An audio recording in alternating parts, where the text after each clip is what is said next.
हुए। मेरा अपना ये आकलन है कि 2029 में भारत का प्रधानमंत्री मुसलमान बनेगा और उसका कारण है यहाँ मुसलमानों की बढ़ती हुई जनसंख्या। मुसलमानों की जनसंख्या लगातार, हिंदुओं की जनसंख्या लगातार कम हो रही है, तो धीरे धीरे वो अपना प्रधानमंत्री भारत में बना ही लेंगे।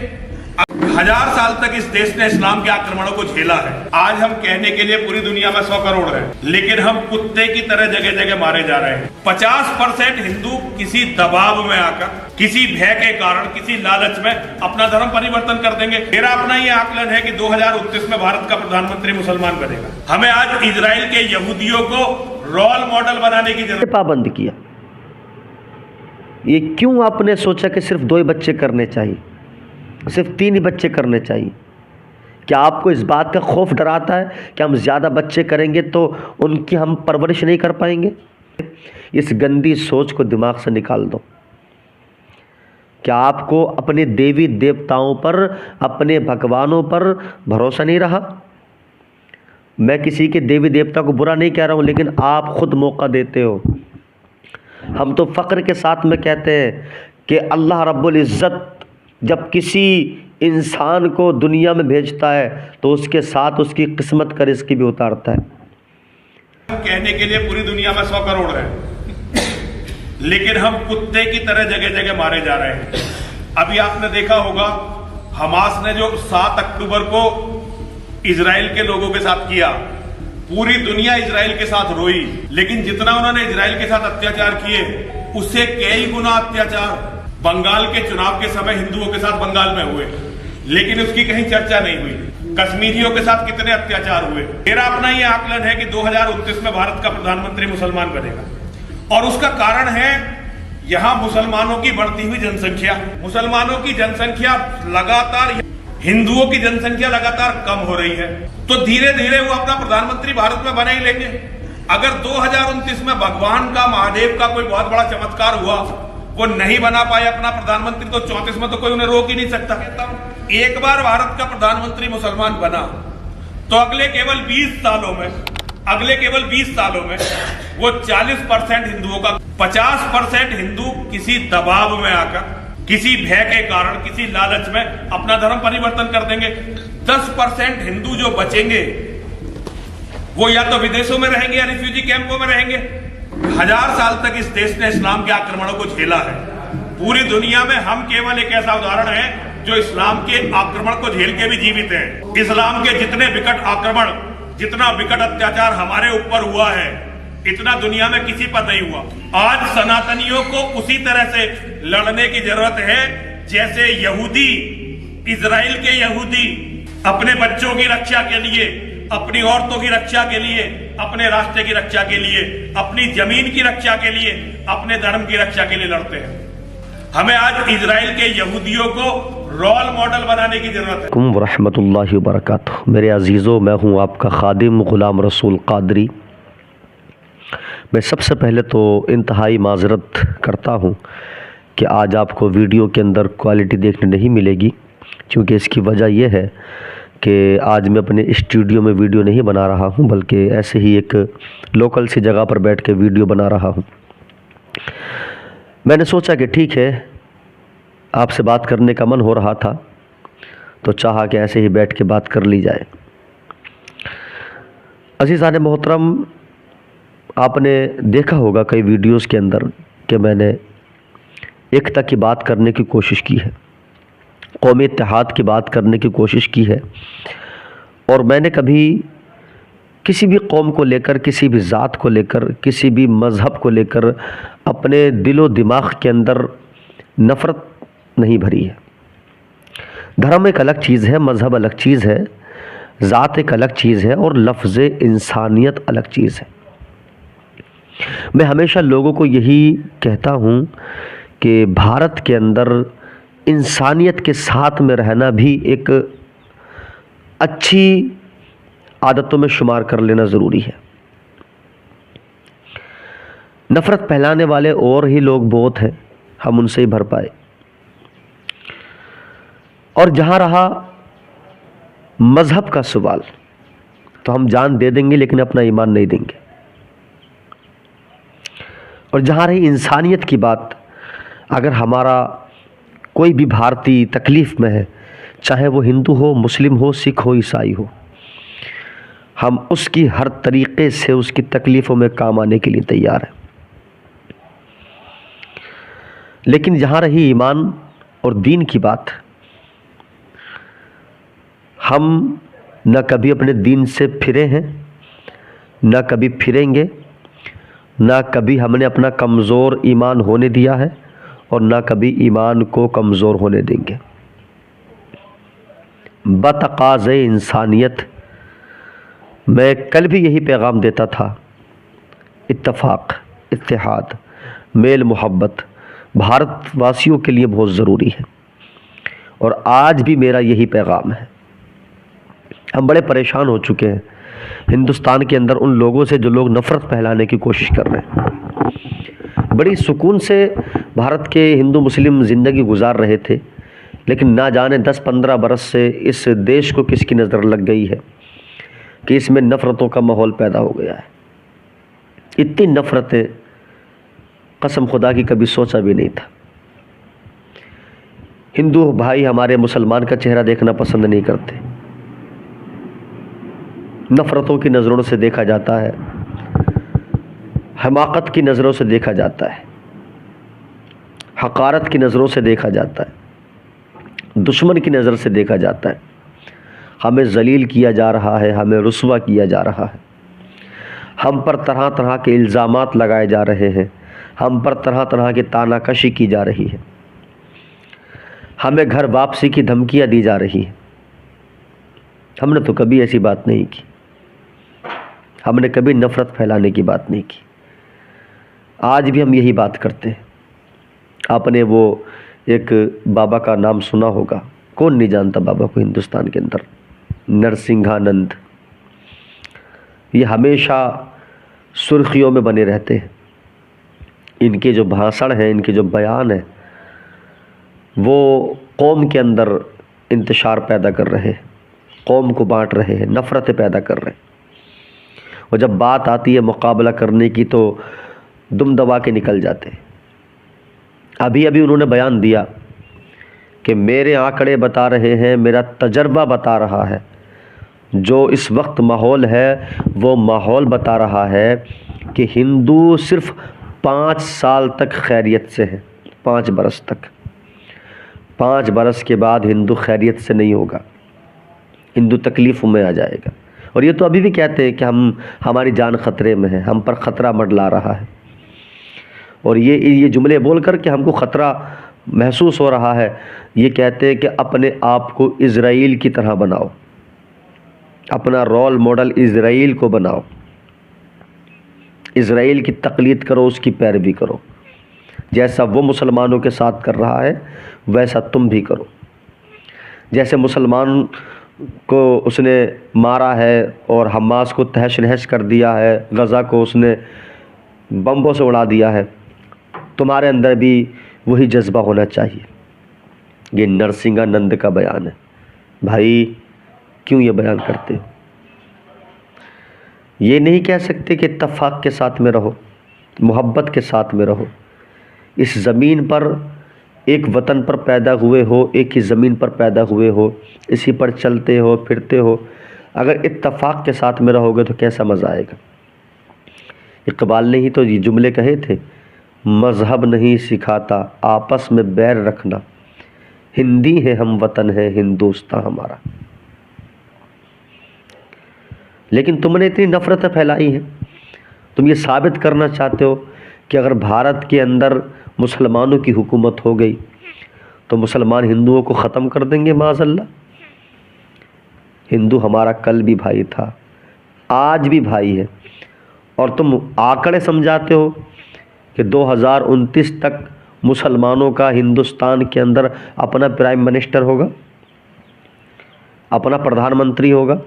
और अगर 2029 में ऐसा ना हो सका तो 2034 में तुमने कन्फर्म का सर्टिफिकेट दे दिया है कि कन्फर्म है 2034 में मुसलमानों का अपना प्रधानमंत्री होगा। फिर वो तुमको दबाएगा, मारेगा, तुमको काटेगा, तुमको अपना धर्म परिवर्तन करना पड़ेगा, अपना धर्म चेंज करना पड़ेगा, तुमको हिंदू धर्म छोड़ करके और मुसलमानों में शामिल होना पड़ेगा, और जो ऐसा ना करेगा उसको देश छोड़ना पड़ेगा। यार कैसी नफरत की बातें करते हो माज़अल्लाह। लोग तुमसे सवाल करते हैं ये आंकड़े कैसे लगा रहे हो, ये हिसाब किताब कैसे समझा रहे हो, तो वो कहता है कि मैं देख रहा हूँ कि मुसलमानों की देश के अंदर बहुत जल्दी आबादी बढ़ रही है, वो बहुत ज़्यादा बच्चे पैदा कर रहे हैं। हम तो सिर्फ 2-3 बच्चे करते हैं, उनके यहाँ पर 5, 6, 7, 8 बच्चे होते हैं। इसलिए उनकी जनसंख्या धीरे धीरे बहुत तेज़ी के साथ में आप देखो तरक्की पकड़ रही है, और हमारी जनसंख्या घट रही है। इसलिए कि हमारे दरमियान लोग भी बहुत मारे जाते हैं, और इतने जितने मरते इतने पैदा नहीं होते। तो 2 बच्चे करने पर पाबंद किसने किया? आपको किसने पाबंद किया? ये क्यों आपने सोचा कि सिर्फ 2 ही बच्चे करने चाहिए, सिर्फ 3 ही बच्चे करने चाहिए? क्या आपको इस बात का खौफ डराता है कि हम ज़्यादा बच्चे करेंगे तो उनकी हम परवरिश नहीं कर पाएंगे?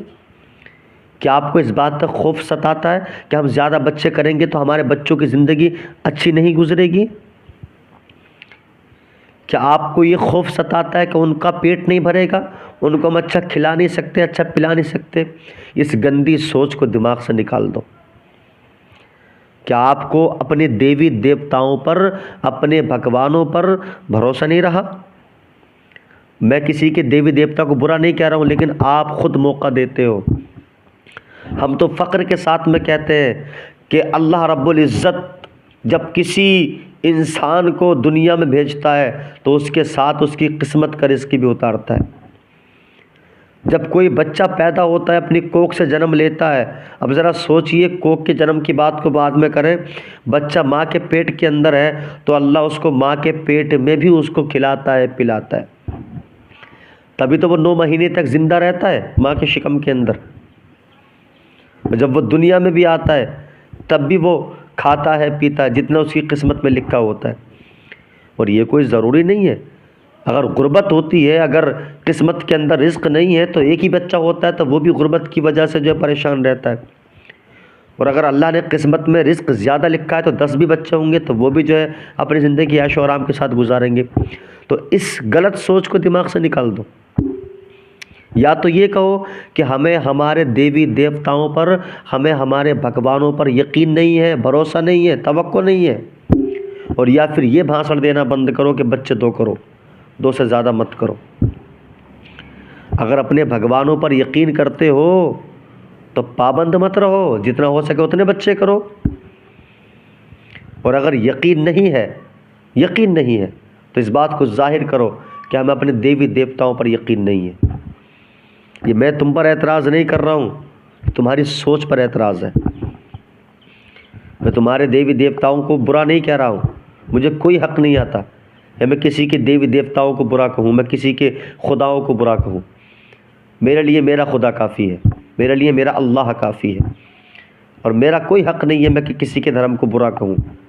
हमारा मज़हब ये नहीं सिखाता कि किसी के धर्म की बेहुरमती की जाए, किसी के धर्म की बेइज्जती की जाए, किसी के इबादत खाने को उजाड़ा जाए। वो तुम्हारी फितरतों में शामिल है कि तुम मुसलमानों की मस्जिदों पर हम वक्त हमले करते हो, मुसलमानों का नाम निशान यहाँ से ख़त्म करना चाहते हो। ये तुम्हारी अपनी सोच है, ये तुम्हारी अपनी फितरत है। लेकिन एक मुसलमान की शान यह है कि अगर वो कहीं से गुज़रता होगा तो वो किसी मंदिर को भी गलत नज़र से नहीं देखता। तुम्हारा इबादत खाना है, तुम्हारी इबादत गाह है, तुम इबादत करते हो, वहाँ पर तुम पूजा पाठ करते हो, वो तुम्हारा अपना धर्म है, तुम्हारा अपना मज़हब है। उस चीज़ को तुम समझोगे, जो हमारा है उस चीज़ को हम समझेंगे। लेकिन ख़बरदार, इतनी बात मैं तुमको बताए देता हूँ कि देश के अंदर नफ़रतों का माहौल पैदा मत करो, वरना इसका अंजाम अच्छा नहीं होगा। इसका अंजाम बहुत बुरा होगा, तुम खुद ही अपने मुंह की खाओगे। एक दिन वो आएगा कि तुम्हारी कौम तुम पर ही लान तान करेगी, तुम्हारे ऊपर ही थूकेगी, तुम्हारी कौम तुम पर ही थूकेगी। मुसलमानों से कोई तकलीफ़ नहीं होने वाली है, तुम्हारी कौम तुम्हें ही बुरा जानेगी और जान रही है। आज तुम छोटे छोटे क्वार्टरों में बैठकर, छोटी छोटी प्रेस कॉन्फ्रेंस में बैठकर तुम ये बात कर जाते हो, बाद में छुप जाते हो। कभी जो पब्लिक के बीच में आकर के ये बात करो। इस तरह का माहौल पब्लिक के 1000 साल तक इस देश ने इस्लाम के आक्रमणों को झेला है। आज हम कहने के लिए पूरी दुनिया में 100 करोड़ हैं, लेकिन हम कुत्ते की तरह जगह जगह मारे जा रहे हैं। 50% हिंदू किसी दबाव में आकर, किसी भय के कारण, किसी लालच में अपना धर्म परिवर्तन कर देंगे। मेरा अपना ये आकलन है कि 2029 में भारत का प्रधानमंत्री मुसलमान बनेगा। हमें आज इजराइल के यहूदियों को रोल मॉडल बनाने की जरूरत है। आज हम कहने के लिए पूरी दुनिया में 100 करोड़ हैं, लेकिन हम कुत्ते की तरह जगह जगह मारे जा रहे हैं। अभी आपने देखा होगा हमास ने जो 7 अक्टूबर को इजराइल के लोगों के साथ किया, पूरी दुनिया इजराइल के साथ रोई, लेकिन जितना उन्होंने इजराइल के साथ अत्याचार किए उससे कई गुना अत्याचार बंगाल के चुनाव के समय हिंदुओं के साथ बंगाल में हुए, लेकिन उसकी कहीं चर्चा नहीं हुई। कश्मीरियों के साथ कितने अत्याचार हुए। मेरा अपना यह आकलन है कि 2029 में भारत का प्रधानमंत्री मुसलमान बनेगा, और उसका कारण है यहां मुसलमानों की बढ़ती हुई जनसंख्या। मुसलमानों की जनसंख्या लगातार, हिंदुओं की जनसंख्या लगातार कम हो रही है, तो धीरे धीरे वो अपना प्रधानमंत्री भारत में बना ही लेंगे। अगर 2029 में भगवान का, महादेव का कोई बहुत बड़ा चमत्कार हुआ, वो नहीं बना पाए अपना प्रधानमंत्री, तो 34 में तो कोई उन्हें रोक ही नहीं सकता।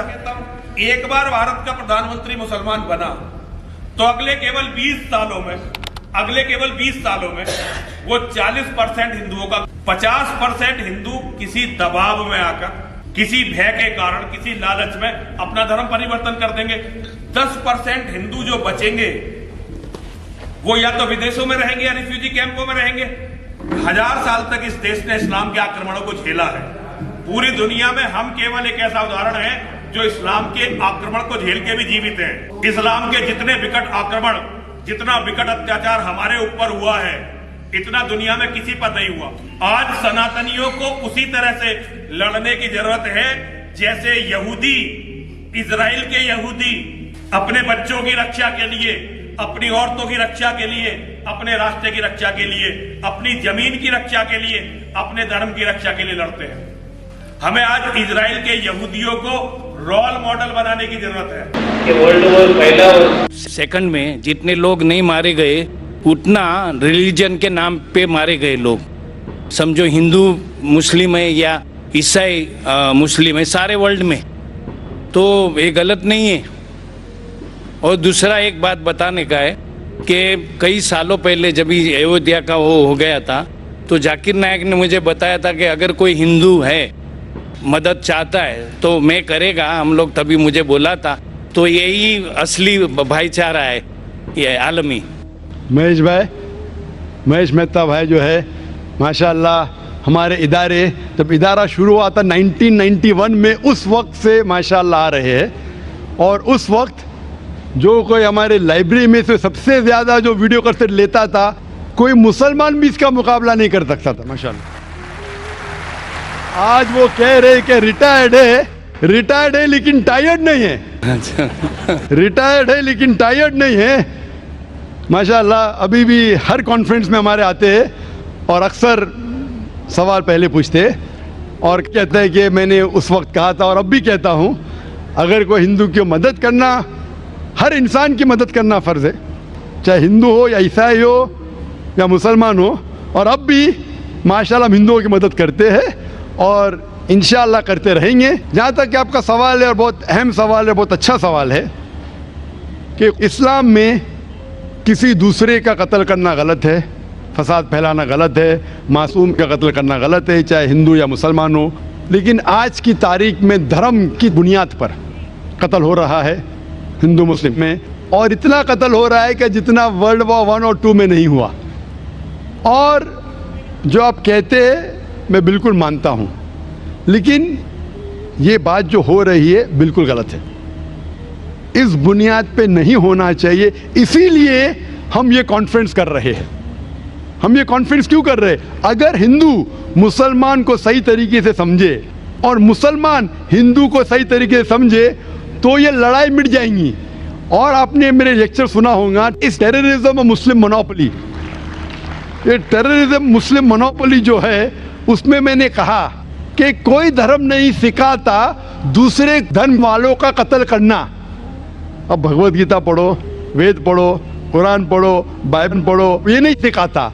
लेकिन मेरे नज़दीक ये मोनोपोली जो टेररिज्म की है वो है पॉलिटिशियनों की। ये पॉलिटिशियन लोग जो है ये आम तौर पे भड़काते हैं लोग को धर्म की बुनियाद पर, और हम मासूम लोग उनके भड़कावे में आ जाते हैं। आप जो देखेंगे जितने दंगे फसाद हुए, चाहे गुजरात में हो, चाहे अयोध्या में हो, चाहे बॉम्बे में हो, इसकी बुनियाद कौन थे? पॉलिटिशियन। वो गरीब को उकसाते हैं। वो बेचारा गरीब अपने खुद के धर्म के बारे में नहीं जानता है और वो इनको भड़काते हैं। इसीलिए ये दंगे फसाद होते हैं। और इस देश में, हिंदुस्तान में सबसे ज़्यादा दंगे फसाद होते हैं धर्म के नाम से। इसीलिए इस कॉन्फ्रेंस के ज़रिए, अभी आप माशाअल्लाह आप हमारे वहाँ इदारे में आते, कॉन्फ्रेंस में आते, आपको इस्लाम धर्म से बिल्कुल शिकायत नहीं। कोई मुसलमान अगर आपके खिलाफ होगा, कुछ आपको तकलीफ देगा, तो बेशक आप उसके खिलाफ होते, लेकिन ओवरऑल आपको इस्लाम के बारे में कोई गलतफहमी नहीं होगी तो आप मुसलमान से अच्छे तरीके से बर्ताव करेंगे। जहाँ तक कि मैं जानता हूँ, आप माशाअल्लाह मेरे साथ हमेशा अच्छा बर्ताव करें और इंशाअल्लाह करते रहेंगे। तो इस गलतफहमी को दूर करने के लिए ऐसे कॉन्फ्रेंस मेरे हिसाब से और होना चाहिए। जिस तरीके से कुरान मजीद में कहा गया है, तालव इला कलिमतिन सवाइम बैना बैनकुम, सूरह अल इमरान सूरह नंबर 3 आयत नंबर 64 में, आओ उस बात की तरफ जो आप और हमें यकसा है। इख्तिलाफ तो रहने वाला है, हम इख्तिलाफ के ऊपर बहस ना करें, जो यकसानियत है उसके बारे में बात करें। मैं चाहूँ तो एक लंबी तकरीर कर सकता हूँ, difference between Islam and Hinduism, difference between Islam and Christianity.